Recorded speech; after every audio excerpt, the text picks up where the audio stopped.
So what are we talking about? Oh, fearless leader. Yeah, Andy, what are we talking about? Oh my God. Why am I? I'm the guest. I'm the No, the you intro. wanted to record this episode. I'm the I intro. said I'm along for the ride on this Get one. some silence and we can start the episode. But what are we talking about? Don't you have to? Yeah, I'm gonna lead it. I don't gotta tell you. Why? The best thing is when you guys don't know what we're talking about. Really? Is that the best thing? It is. Ahead. No, planning I gotta get my ahead notes is down. for bozos. Yeah, you're right. Bozos. You're right. And I am a bozo, so let's plan ahead.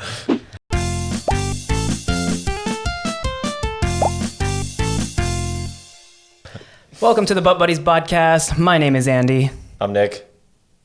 And we got a new member, right? Because this is definitely the first episode. Absolutely. I'm definitely not wearing a shirt under this shirt because I wore a bunch of shirts in previous episodes we recorded. But yes. This is the official first episode that we have Chris on, finally. Hello. Nice to be here. I feel like you guys have name dropped me so many times on this podcast. Almost every single episode, I realized we say Chris, and now all the Now I'm here. viewers can put a face to the name. You can put a face to the name, you can put a voice to the person, and I apologize for both of them if they're not to your liking. But I'm happy to be here.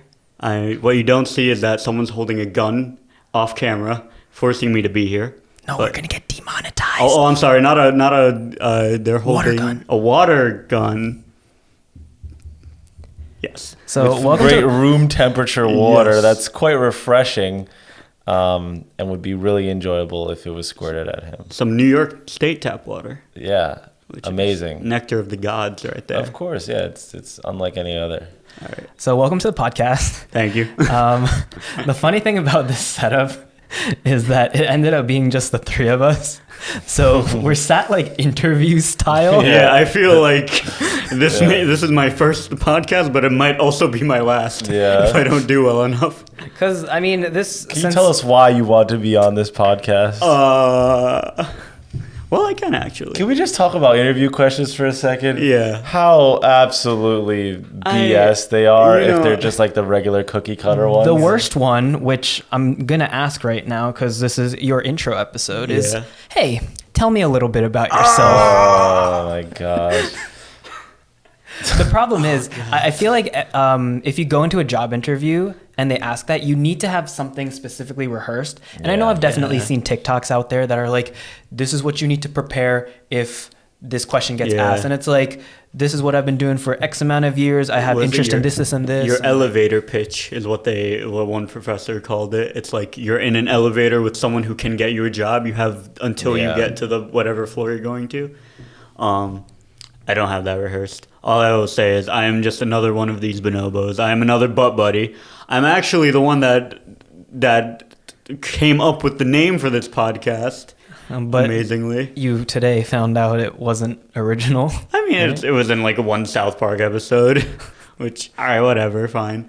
But I will, since it's on the record, I will say I hate the name Butt Buddies. I said it as a joke, and I am a little upset and a little amazed that you guys have been running with it this long. Because I know I talked Yeah. about it on the first episode, but every time I would like point a camera at you, you'd say, hey, welcome back to the Butt Buddies. Because it's like a stupid, like, who would name a channel this? Who would legitimately name a channel this? So when it came time to name the podcast, we already had a name pretty set. Yeah, So, yeah, you did.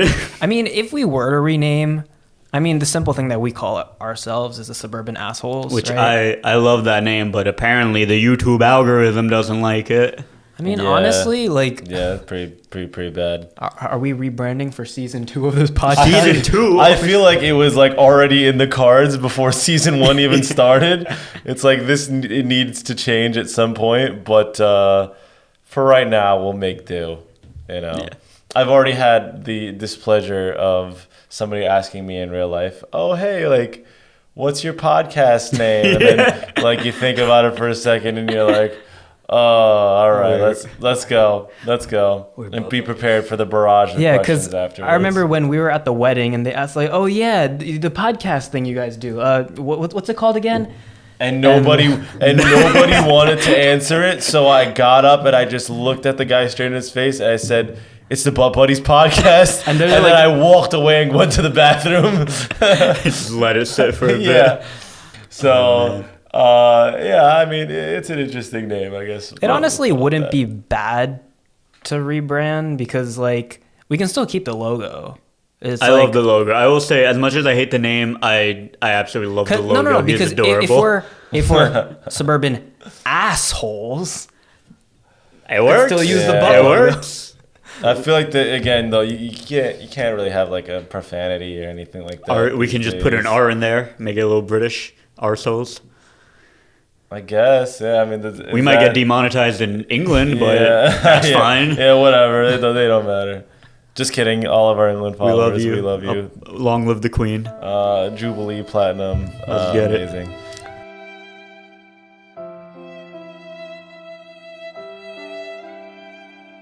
But yeah, anyway, interview questions, man. I hate them. I think that the generics they're okay for like entry level positions where like you have no work experience and no work experience is required. But for any other position, like if I'm interviewing for like a medium level or like entry level job that I'm going to be getting out of college, I don't need to be telling you like, name a time that you worked as a group together. Like, no, all right? Like, first off, anyone can whip an answer out of their ass. Like, it's nobody's business about that. You know what I'm saying? Like, we should be asking, like, specific questions, ask about certain projects that we've done. Like, you know, I just hate that, like, what's your greatest strength? What's your greatest weakness? It's like, this tells you nothing other than the bullshit that I've rehearsed in my room 7 times over because I know you're going to ask me this meaningless question. What I saw on Indeed before the interview. Yeah, exactly. So, you know, it's all just a game, you know? And it's horrible because, like, it's like dating almost, you know? Like, where is it acceptable in the world to just completely stop talking to somebody for no apparent reason at all when you're dating someone and when you're getting interviewed, right? Like, and I would argue getting ghosted by an employer is worse than getting ghosted by any partner, right? Like, getting ghosted by a partner is kind of just like, all right, whatever. Like, yeah, okay. Like, it wasn't going to work out. But, like, an employer, it's like they lead you on. You know, like, we'll be in touch. Bro, I have bills to pay. Yeah, like, we'll get back to you. You know what I'm saying? And then, like, you send up the follow-up, and then the follow-up to the follow-up. My God. And what's worse, getting fucking dubbed in, like, someone's DMs and saying, hey, what's up? Or how's your week going? Yeah. Or hearing, like, hey, I want to circle back, see where my application is. And they just don't get a response. Oh, man. You try to like call them, you leave a voicemail. Nope. The person doesn't work there. They never work there. They're gone. Your recruiter gone. Yeah. So it's just an interesting experience. Honestly, it's like horrible. You think like the higher up you get, like, and by higher up I mean like more experience you have, whatever, like the better it gets. I think that like that only works once you have like at least like 5 years of experience and you're a valuable asset. Because one of my friends like was just interviewing for like engineering jobs in California and he's killing it, right? Like he has a bunch of experience. He has his master's as well. Like he's like just doing his whole thing, right?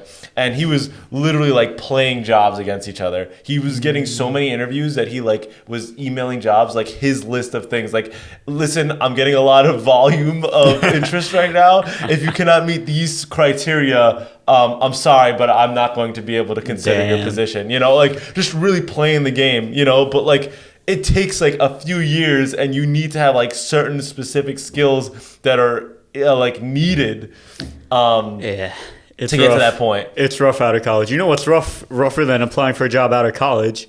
Applying for a job out of college in the middle of the pandemic. Oh yeah. Yeah, that was fun. That was pretty bad because it's like, do we interview? Do we not interview? Are you working in person? Are you not working in person? Just no one was hiring anywhere. I feel like maybe like the first couple months someone was hiring when like stuff started slowing down, but then like I don't know, I feel like out of anywhere like everyone was just like, "Oh, we can do remote work." Like that's a thing. And then like all companies everywhere were like, hire, send them a laptop, give them a boss, and just put them on a payroll, you know? So it took a while to get there. I know a bunch of people got their offers like rescinded because they Oh, were really? graduating. Because for context, I was graduating when the pandemic first hit, and a bunch of people I know, they had offers accepted, and Yeah. then they got an email saying, we don't know what's going to happen. We can't take you on right now. Yeah. Did you have to do a lot of interviews? Like, did you get ghosted by Oh, employees? I got ghosted plenty, bro. Both on the interviews and the dating. Don't worry, I got that covered too. But like, of all the interviews you had, was there any like certain questions or I don't know, something that went terribly wrong? No, because I will say, well, I do have something to go terribly wrong, but I will say I was struggling to get it. I think it took me like 6 months, which isn't too bad. But as a computer, as a programmer, I think it should take a little quicker than that in New York, in New York City. But I will say I only had one interview, and that ended up being the job I got, the job I work at now. So I like to think I made it count when I finally got the one. But amazingly, right before my technical interview, which is where you have to program in front of the engineers on the team, and it's probably the hardest part of any programming interview, my internet blew out 30 minutes before the interview. And I made a very important, I phoned a friend, I used my phone a friend, and shout out to Nick. I was able to mooch off his Wi-Fi at his house. They gave me a nice desk setup. Yeah. They said, here, we're gonna keep the dog downstairs just for you. He won't bother you. We hooked you up. And We took care of you.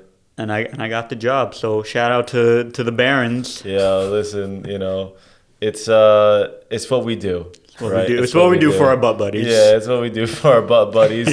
Patent pending, restricted copyright.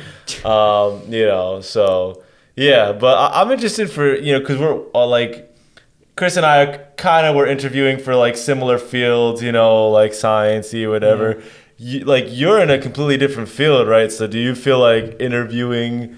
Did you have the same kind of quirks that we went through? I mean, luckily I didn't have to interview that long. I think I was applying to tons of places, but nobody would ask for an interview. So I actually went into the current job that I got, that interview. I went into it thinking that I wouldn't get the job because I was definitely not qualified. I had no experience in anything that was camera or technical related. And I just expected to go into it as a practice interview. So luckily, I think I also, because I went into it thinking that I wouldn't get it, I went into it pretty confidently. Right, Yeah. and you weren't stressing it as much. Exactly. So I wasn't stressed at all. And I was kind of like, I don't know, I was kind of cocky with the way that I answered. Though. But I guess maybe that confidence helped me because can do it. After I left, they were like, yeah, we want you for a second interview. And I was like, huh? Yeah. How? Why? And so, I mean, everything went well for that. But before that, I know I was trying to apply to internships and stuff. And I did a couple interviews, and I did one of those dumb interviews that's like, there's no interview. It's just like I know what a you're talking question. about. It's a question. It's like a flashcard, and then you record yourself, Yes. and you have a minute to respond. Yeah. I did that once, and I Some hated of it. those, sometimes it says you have X amount of retakes. So if you mess up because it says like, it gives you, I don't know, 3 minutes for this answer. Right. It gives you 2 minutes of thinking time. Then you have 3 minutes to record, and you can record once more if you end up messing up. I did that. And the thing is, I remember I was trying to apply to Discovery Channel. Okay. And the slot that they gave me, I mean, they gave me a couple day window, but I was on spring break in Thailand when I had to do that. So the friends that I was with went and got like breakfast or lunch or went on a walk. So I was just in Thailand in our Airbnb, just doing this interview, just bullshitting away. And of course, again, all these positions I had no qualifications for. Right. So I went into all of these pretty not expecting anything. Same thing when I did like a online interview for another production company, and that too, it was 2 people interviewing me. They're like, oh, do you have experience in this? I'm like, nope. Do you have experience in this? Nope, but I can do this kind of stuff. And they're like, okay, we'll get back to you. And they didn't get back to me. I think my least favorite questions are, what are your biggest strengths and what are your biggest weaknesses? Yeah. My biggest weakness, I need a job to pay bills. That's what I need. Yeah, those are pretty bad. The online interview stuff is horrible. Yeah. Another thing is like I hate like when you're applying to jobs and it's the same questions that all of them ask you in a different format, and they ask you to upload your resume, but then you still gotta put in every single piece of your resume. Fucking kill me, bro. And then I've stopped applying to places because of that. And then here's the kicker, right? There's some of them that are smart, right? So they'll read your resume and they'll put it all in, right? But the formatting will be all types of fucked up. So now you're like backspace and periods. You're trying to add like bullet points in fucking text boxes. It's an ugly sight. I gotta say, a big deterrent in leaving my current position is just applying. I don't want to go through all of this ever again. It's pretty bad. I think it's just one of those things where you just kind of have to like mentally put yourself in that space. Yeah, you just gotta get in a groove. Used to it, like you're ready to roll, you know. But yeah, it's. I don't know. One of the worst things is when you have a group interview, but it's not multiple of the employer's employees. It's multiple candidates. What the and fuck? There's one person. And I remember going to one of these and I'm thinking, this is the most like laziest thing like somebody could do. They're like, yeah, we're just gonna like just get like 6 of you and like ask you all the same question and just like go down the line. Oh my God. You know? I've also had like the whole like go interview in person. They really like me. Oh no, so here's the story, right? So I applied to a place online and they completely dubbed my application. Like didn't even do anything. I hit them up, I reached out, whatever, completely dubbed, right? I go to one of these like job fairs and this company has a booth there, right? So I go up and I just start talking with like the girl that's there and we hit it off. We like have a conversation and she asks about my experience and stuff like that. And I believed I was fairly qualified for the position. I actually had some relevant experience. And I just jokingly said, like, because she was like into it, and she was like, "Yo, like, I want to schedule like a one-on-one, like, in like an actual, spot, not just on like the floor of the job expo." And I was like, like I applied online, and they just completely like dubbed my application in its entirety. And she was like, "Really? Like that's insane, whatever." So later on that day, I go and I meet with a different person and I interview with him at this time and go through all the questions or whatever. And he winds up really liking me and he's like, "Yeah, I think you're a great fit." This job fair was in Phoenix, Arizona. The headquarters for this company is 15 minutes away from where we live, right? Okay. So like even all the way in Arizona, they're like, "Yeah, so like I totally want to schedule like another interview like at one of our big locations." And I was like, "Yeah, I live like 15 minutes away from your headquarters. Like I can come down like anytime and chop it up, right?" So I'm like, "All right, I'm in," right? Like the plebeian way of applying online. All right, whatever. I talked to 2 separate people. They both like me. They both put in, right? So after the job fair passes or whatever, I'm expecting like an email. A week goes by. I send a follow-up. A week and a couple of days, nothing. 2 weeks go by. I send another follow-up. I'm like, "Hey, like we talked in person, face to face. Like this is me." And they just completely dumped me again. Damn. So like, yeah. So like, I don't know what's going on. There's always some freaky stuff going on. But like after that whole thing happened, I kind of raised my own standards for companies because I'm basically I got to a level where I was basically like, if I need to follow up with you to like remind you or something like that or like whatever, nah, I'm good. Like it's not about that. But yeah, I hate career fairs. Yeah. I think they're because I went into one not knowing what it would be like. I mean, it was my first and my last, luckily, and I don't plan to go on to career fairs. But the companies that are at career fairs are never really companies that I want to work at. Usually, I mean, granted, it's a pretty wide range of different careers if you just go to a general career fair.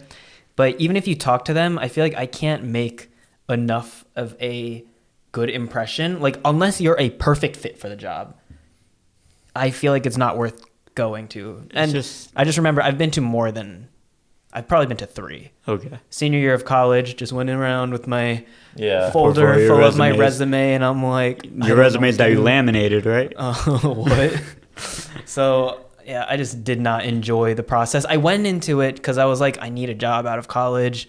Went to it, tried, did it, and just no. Yeah. You gotta get in the mode for it, you know. Like it's kind of like this weird, you know, like when you're forced to be social with people at work, you know what I'm saying? And you're really like, you know, and it just gets repetitive because it's the same thing over and over and over again.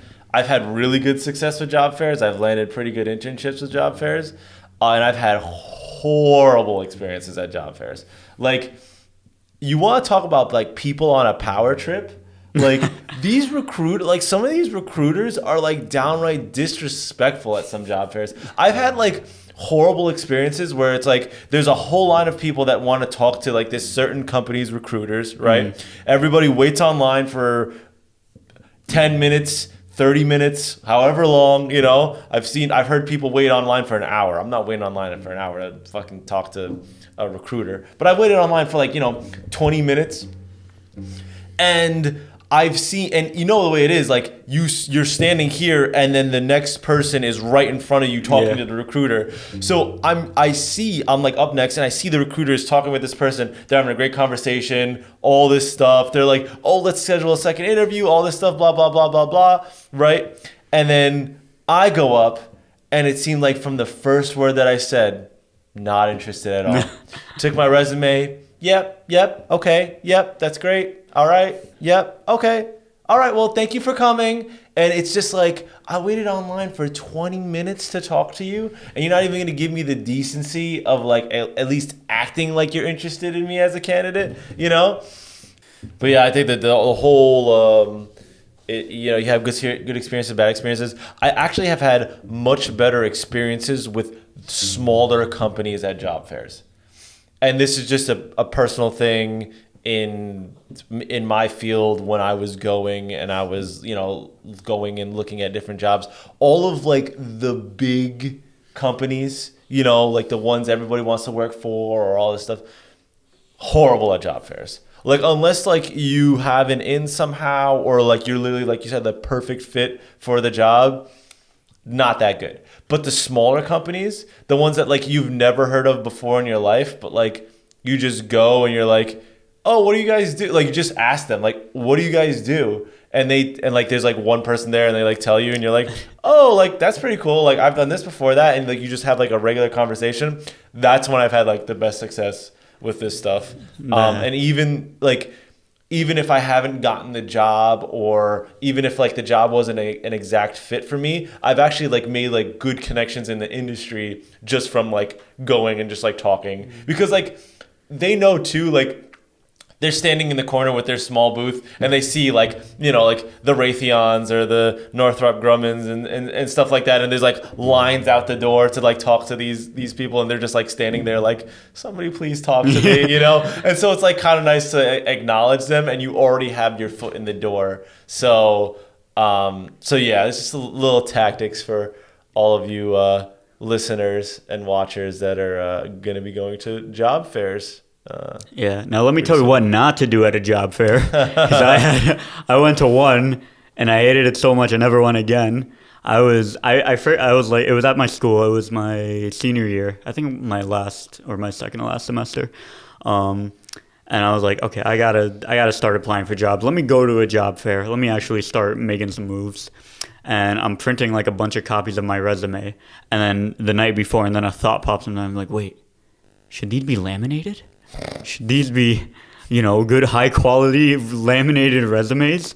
I'm like, no, that's fine. And then I'm like trying to go to sleep. And I'm like, I need to fucking laminate these things. And so I don't know if you remember, I like go to the restaurant that we worked at because they had a laminator in the basement. I was talking to the manager. I was like, listen, bro, I gotta fucking laminate these things right fucking now, or I'm not gonna get a job. And I do it, and I laminate like 30 of these fucking things, and I go to the job fair. I'm like, this is it. Look how well prepared. I got my nice folder. I got these nice, crisp resumes. They're not going to have any tears. No one's going to get any coffee stains on them. And I'm there with some friends, also, and we don't stick together. We split up, right?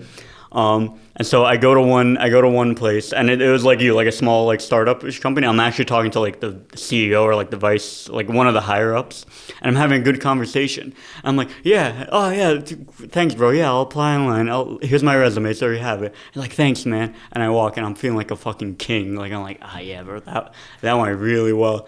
And then my friend who was on the line, he was like a few people behind me. And he goes, and I see him. I'm like, oh, yo, you interviewed there? How'd it go? I was like, yeah, man, well. Hey, Chris, did you laminate your resumes? I'm like, yeah, why? He was like, yeah, the dude was like, I gave him my resume, and he was like, oh, here, and he goes to me, and the CEO says, oh, thank God this isn't laminated. Someone earlier gave me a laminated. I was like, bro, that's way too much.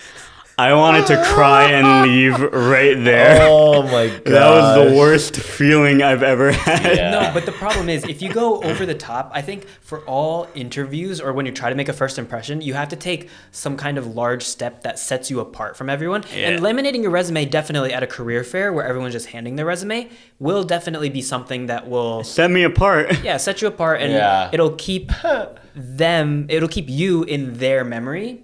And so in this case, the risk worked the wrong way, but for the other 29 companies that you gave your resume to, maybe they had a good impression. I got no offers from that job fair. I personally feel like the lamination is probably a bit much. I may have gone a bit overboard. I've never heard of laminating your resume. I don't know, because what's a good one? You know, so first off, like heavy paper. That's probably what I should have gone for. Heavy paper is a good one. And one that I had really good success with, and again, this might be field specific, but I think most people could kind of tailor it. A QR code on the resume. And I did that. And I'm giving out my secret because I'm not in the game anymore, right? So like I could give it out, but like that was like the number one thing. I put a QR code on my resume, and I had my portfolio of all of my work online. So I had an online database of all of my stuff. I embedded it into a QR code, and so you know how many people actually scanned the QR code and looked at my portfolio? None, probably, right? But I got so many comments on, wow, the QR code, that's so cool. Oh yeah, you can scan it with your phone, use your iPhone or whatever. You know, the site will pop up. You know, I have all, you know, and if someone's actually interested in your work, much better medium to show them, right? Especially like you're doing like dimension drawings or CAD designs or something like that. Like so much better to do this and they just can view it on their computer, right?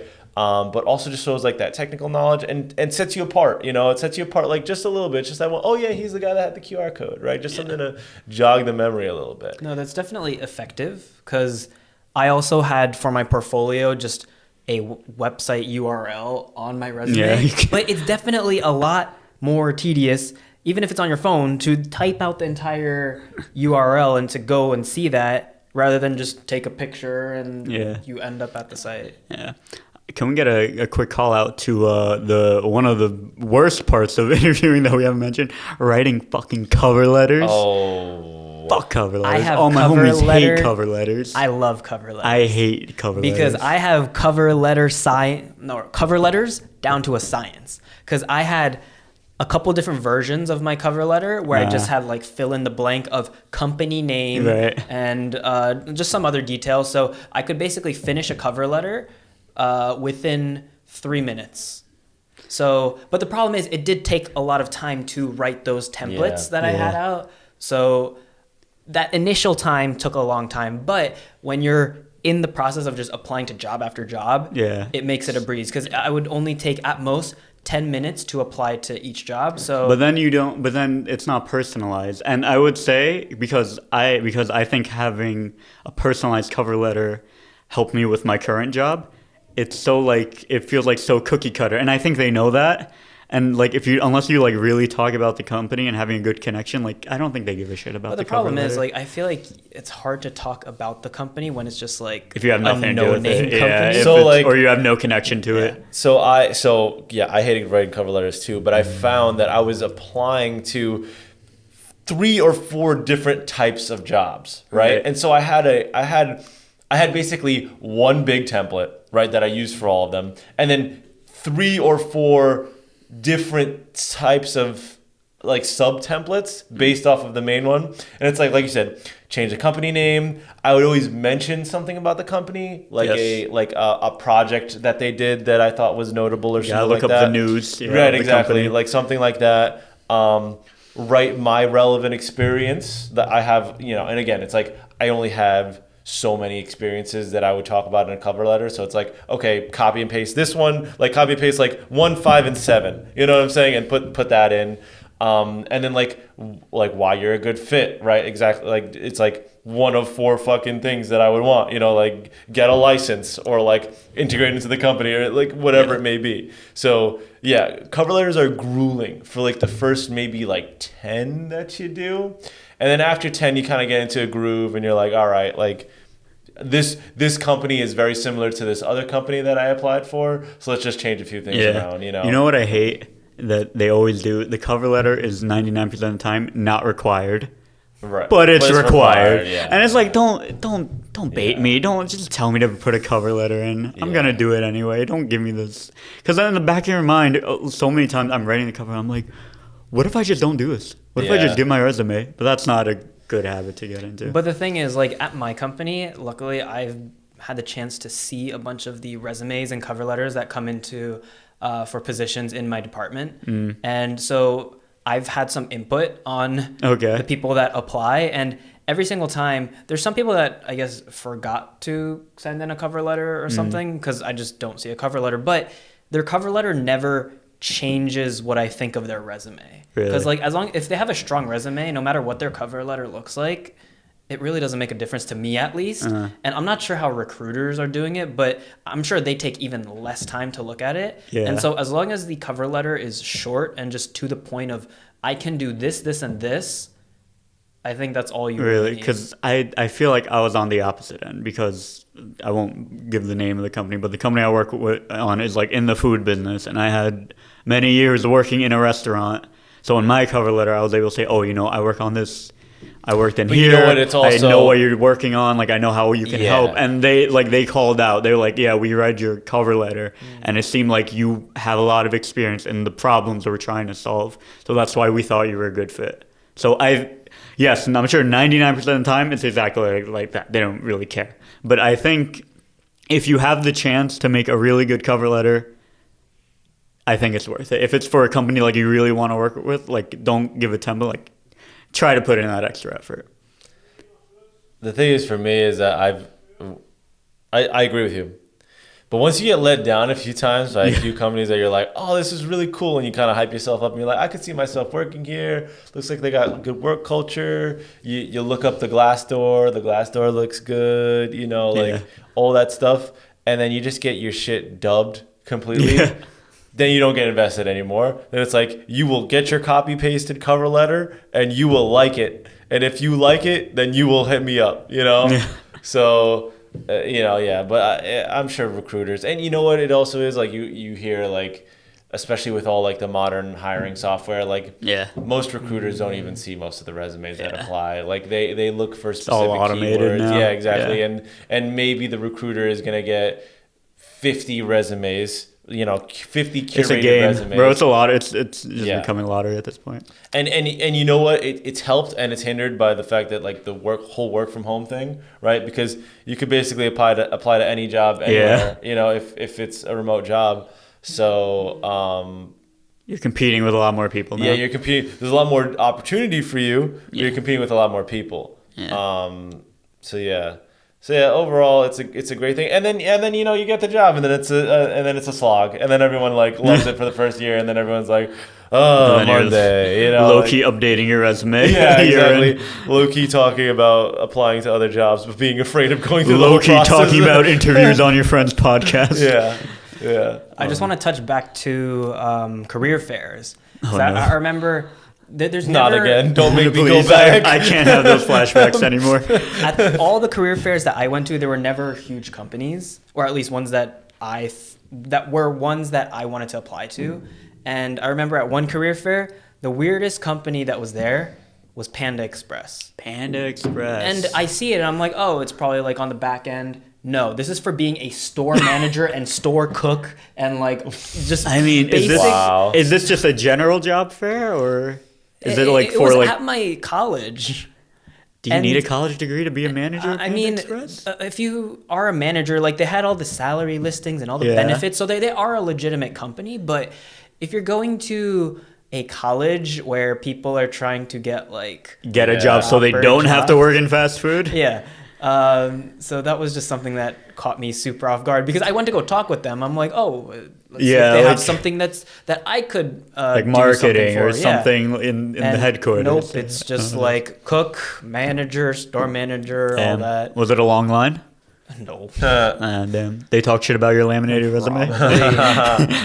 Oh, Yeah. man. Well, since this is still technically my intro episode, Yeah, answer our question. yeah, I will go back to the original. Oh, yeah. Why am I here? Well, I will start with why I haven't been here. One, scheduling, which is amazing because out of all our friends, I have the most basic ass schedule. I work on Monday to Friday, 9 to 5. You're the only one that has a 9 to 5. I'm job. no Omar too. Yeah. Yeah. It's funny because you're the one that dogs the 9 to 5. Like, I was so it's actually like comical because you're always like, bro, 9 to 5. Fucking, I Can't am catch the- me dead doing that, Yeah. you know. And then like out of all of us now, you're the most like rigid. Like it's between 9 a.m. and 5 p.m. That's on it, a I'm Monday clocking through a out. Friday. I can't do it, you know. But There's no leeway. But so, given that, I should be the most available because you know when I'm working. Not fucking you guys are literally like, oh yeah, I got a call. I'm going to fucking Ukraine tomorrow, or yeah, I'm working 36 hours tonight. So that's one thing. And then Yeah. also like you guys started this podcast. It was always like something like we talked about. I was like, yeah, that'd be cool. And then you guys actually started doing it. I was like, hey, no, thank you. What the hell? I don't want my private thoughts out in public because I am a very private person, unfortunately. And yeah, there's definitely a big thing of nervousness. Like I just getting in front of a camera. I'm always like, I mean, you're doing a good job for your first podcast. my first, ever. I definitely have no ever. We definitely don't have any episodes that were scratching because I stay completely silent in them. Definitely not. No, but being like I already told you this off camera before, but like as long as you do stuff on camera more, you definitely get used to it. Yeah, no, more. it's easier. It's much And easier. so the thing that's always hard is you have an on-camera personality and your regular personality. Yeah. And the best thing is if they're about equal. Yeah.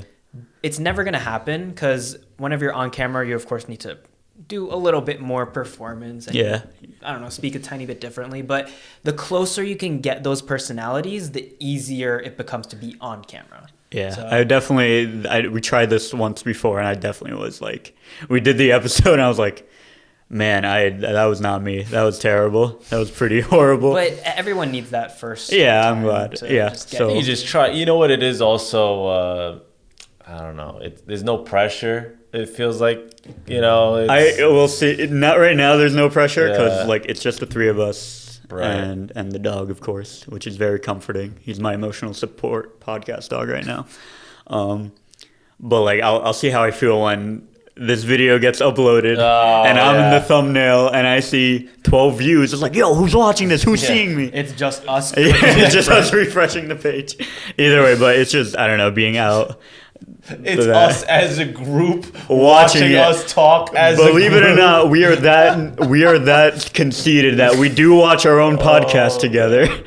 Yeah, but you know, I think it's the best thing when it's just for fun. You know, No, as it's with fun. most things, it's like, because I couldn't even imagine like doing something like this. You know, first off, I think everyone needs to be like a little conceited to have like a podcast where you're Yeah, like, just a bit. I'm a podcaster, because you're basically saying, I want myself to have a platform where I talk about stuff and people listen to me and people And you care. think, and the fact Yeah. that you think people want to listen Right, to exactly. you is the You crazy know? part to so, me, at least. So like that mindset of like having like an actual podcast and doing that is insane. But then like having like actual like viewership Yeah. and being like, well, what would the viewers think about this? Yeah, You know, what if we blow up, bro? Yeah, like it's- right now we're still at the we don't care. It's just us talking. The main reason this I came podcast on, can never go anywhere, Yeah. and I still have a great Yeah, time. we can I have still, and this is what Andy said. Andy was like, it's not about the views, it's not about anything. It's just about like doing something. And I think just like I don't know, it's just like something that we started, and now it's like a thing, and I really enjoy it, and I feel like this is just gonna be something, regardless of what happens to it, that we'll probably look back on and be like, Yeah. that was pretty cool that we did it. That's the main reason I convinced myself to get on, because I was like, you know what? When we're all old men playing Rocket League in the nursing home and dementia is slowly ruining our memory, we can look back on this. I think it'd be really interesting to see, like, just look at your past self, right? Yeah. Like, you know, people used to do those, like, they record themselves and then they watch it like 15 years later or whatever. It'd be sort of similar like that. I mean, that's the main reason why I make it's mainly personal videos of when we go on trips together. It's for that same reason. Yeah. It's just so that it's documented for us in the future. Yeah. I mean, it's also fun for me to create, but the main reason is so that down the line we could watch Look it back. again. I can't wait to see, like, because you guys get into some heated discussions, and there will be more of that. You know, like, for example, whether or not you need to salt the pasta water. We don't need to discuss, just an example. But, like, it'll be crazy to think. We're on the same side, so it's like... That's why I'm You're sitting at my own outnumbered. table. I don't need to be anywhere near you heathens. Anyway, it'll be interesting to see, like, you know, 15, 20 years down the line, watching this video and we're talking about it. It's like, It's do your like- opinions change? yeah, Like, it's like, salted why did I pasta, think that? yeah. Why would I think it's necessary to salt it? Or maybe for you, it's like, damn, I can't believe there was a time in my life I didn't salt the pasta water. Because one thing definitely is, like, if enough time passes, you're going to look back on even these podcasts and feel cringe. Yeah, of But- course. Of course. But the good thing about feeling cringe is that if you feel cringy looking back on yourself, it means you grew as a person. yeah, I hope so. Maybe we'll end up salting the pasta water.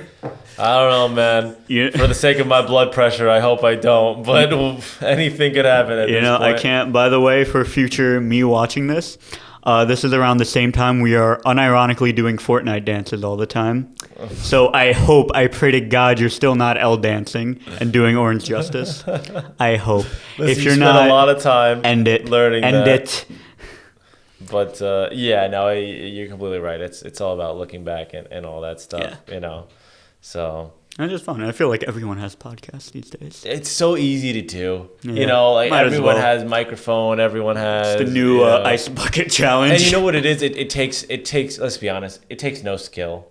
You know, like Hey, Andy worked very hard on this setup. I'm not. I'm saying the act of podcasting itself. Oh, like just talking. Everybody knows how to talk. Hard disagree. No, dude, I struggled. No. I think good podcasts, there is some sort of somebody knows how to interview well. Yeah. People are interesting to talk to. They have funny stories. They have good delivery. This is why I think comedians make great podcasts, because they just, one, their entire career is based off of delivery and talking in front of people and making people feel entertained. So that's like a perfect medium for podcasts, right? But just like the average person, like just like talking about like whatever, Yeah. like Like us. this. But you do it more and you get better. Right, of course. get to Will we get better? We have to have viewers to know if we got better, because to us, we're biased. So let us know in the comments down below. Yeah. Have we got, for all you guys that have watched all of our episodes so far, have we gotten better? Do you like the new Chris character? Yeah. I don't. But you let us know. I mean, in terms of set design, I think it's gotten slowly better. I've been experimenting with Dude, different sets. I love this. I love this set because you got. Oh, it's gonna change No, you love it. soon. I like that your brother did this art, Yeah. right? I love it. He's planning on repainting it soon, so I don't have much control over Well, that. I'm excited because he's a very talented artist. It's probably just going to be a plain wall. Actually, That's no, he fine, did want to too. do some design, but I Okay. don't know. Well, I'm excited. And then we got this mishmash of bullshit that accumulates in the guest room of any house. Always essential. I love, yeah. But I yeah. love, this is my favorite prop.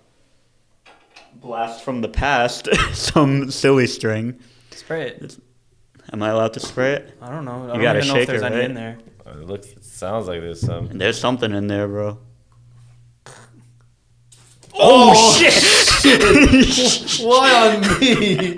God damn. Well, this has been the Bub Buddies podcast. Oh, it smells like alcohol. Thank you for watching. Like, comment, subscribe. Watch us on YouTube. Listen to us on Spotify. Follow the Instagram. Oh, Bye. I gotta clean this up.